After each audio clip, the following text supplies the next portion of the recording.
నేను ముఖ్యమంత్రి అయిన తర్వాత కానీ, నేను రాజకీయాల్లోకి వచ్చిన తర్వాత కానీ, నేను ఆ రోజు మా కుటుంబ సభ్యులకి చెప్పింది, నేను రాజకీయాల్లో ఉంటాం, ప్రభుత్వంలో ఎక్కడ కూడా మీరు హెరిటేజ్ అనే పేరే రాకూడదు. ఏ దేవాలయం కానీ ప్రభుత్వ కార్యక్రమాలకు కానీ ఒక్క కేజీ కానీ ఒక్క లీటర్ కానీ మీరు ఇవ్వడానికి వీలు లేదని మేము అనుకున్నాం. దాని ప్రకారం ఇంతవరకు ప్రభుత్వంలో ఎక్కడా ఇవ్వనటువంటి సంస్థ హెరిటేజ్ సంస్థ. వీళ్ళు మాట్లాడతారు దేశ. మొన్న ఒకసారి మీరు సాక్షి పేపర్ చూస్తే ఎన్ని వందల కోట్ల రూపాయలు అడ్వర్టైజ్మెంట్ ఇచ్చుకున్నారు. భారతీయ సిమెంట్ మొత్తం ప్రభుత్వ కార్యక్రమాలకు అన్ని ఇచ్చుకునే పరిస్థితికి వచ్చారు. నేను అది మాట్లాడడం లేదు. ఇప్పుడు హెరిటేజ్ తీసుకొచ్చారు. నేరస్తులు ఏ విధంగా దెబ్బతీయాలని ప్రయత్నం చేస్తారు అనే దానికి హెరిటేజ్ ఇదే డైరీ. ఇక్కడ జరిగింది గీ. ఏ విధంగా ముడిపెట్టచ్చునో ఆలోచించుకొని బురద కార్యక్రమాన్ని శ్రీకారం చుట్టారు. 20 లక్షల లీటర్ల పాలు ఎవ్రీ ఇయర్ వాళ్ళు చేసి ఎవ్రీ డే ఆపరేట్ చేస్తారు. వేయాలనుకుని డైరెక్ట్గా ఇచ్చి కానీ డొంక తిరుగుళ్ళు ఇంకో కంపెనీలు వేయాల్సిన పని లేదు. అది ఎట్టి పరిస్థితుల్లో జరగదు. వాళ్ళ ఉద్దేశం నీతి నిజాయితీగా చేయడమే కాకుండా ప్రభుత్వాలతో సహాయం లేకుండా నీతి నిజాయితీగా నిలబడాలనే ఉద్దేశంతోనే ముందుకు పోయారని చెప్పి కూడా నేను మీకు తెలియజేస్తున్నా.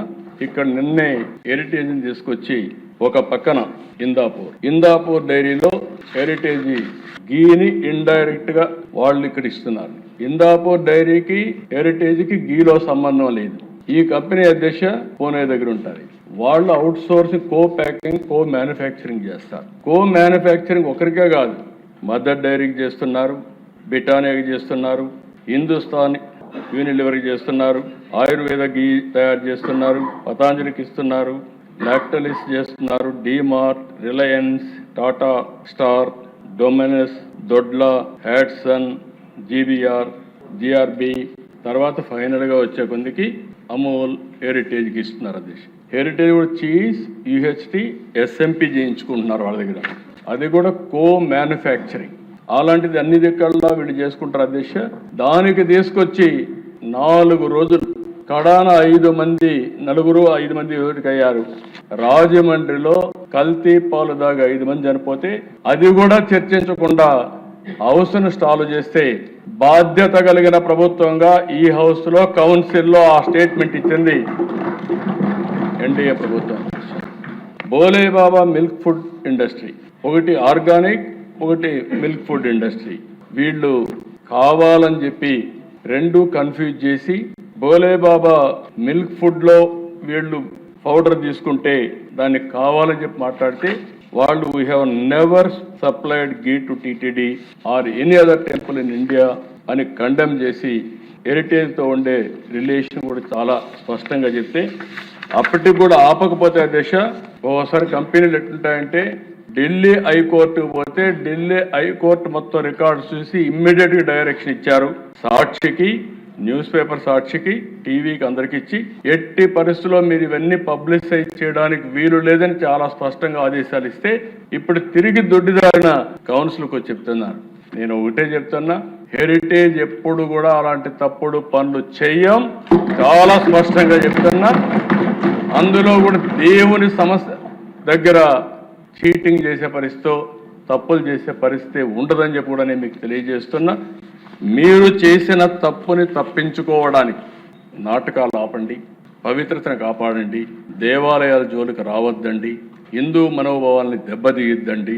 డిఫరెంట్ ఆలోచనలు ఉండొచ్చు కానీ ఆ ఆలోచనలన్నీ ఇక్కడ జరగవు. ఆ విషయం మీరు గుర్తుపెట్టుకోవాల్సిందిగా మరొకసారి కోరుతున్నా. వాస్తవంగా అధ్యక్ష, నేను మొదటి రోజున మీరు చూసుంటారు, ఆ రోజు రిపోర్ట్ వచ్చినప్పుడు యాక్షన్ తీసుకోవాలనుకున్నాం. యాక్షన్ తీసుకున్న తర్వాత ఒక రోజు నేను గమనే ఉన్నాను. ఉంటే తప్పు చేసిన వాళ్ళు మమ్మల్ని క్షమాపణ చెప్పమనే పరిస్థితికి వచ్చారు. ఈ రోజు కూడా 4 రోజులు కౌన్సిల్లో గొడవ చేశారు.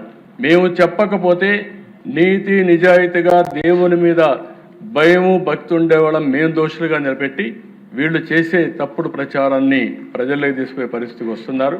రాష్ట్రం మొత్తం మీరు ఆలోచించుకోవాల్సిన అవసరం ఉంది అధ్యక్ష. మనం కూడా ఇంటింటికి చెప్పాల్సిన అవసరం ఉంది. హిందూ ధర్మాన్ని ఇప్పుడే పవన్ కళ్యాణ్ గారు చాలా ఆవేశంగా మాట్లాడారు. నేను ఆయన ఆవేశంతో ఏకీభవిస్తున్నాను. నేనేమంటున్నాను అధ్యక్ష, అన్ని మతాల్ని గౌరవించడం ఒక యాంగిల్, ప్రతి ఒక్కరి యొక్క మనోభావాలను గౌరవించడం ఇంకొక యాంగిల్. ఏ ఒక్క వ్యక్తి మనోభావాలు తీసే అధికారం వేరే వాళ్ళకు లేదు. ఆ విషయం మనం గుర్తుపెట్టుకోవాల్సిన అవసరం ఉంది. ఒకటే చెప్తున్నా, వెంకటేశ్వర స్వామి భక్తుడిగా చెప్తున్నా, నాకేం నామో ఇది లేదు. నేను బ్రతికున్నంత వరకు ఎక్కడున్నా కూడా వెంకటేశ్వర స్వామి పవిత్రతను కాపాడంలో నేను ముందుంటాను తప్ప ఎట్టి పరిస్థితుల్లో జరగని అని చెప్పి మరొకసారి మీ అందరికీ హామీ ఇస్తున్నా.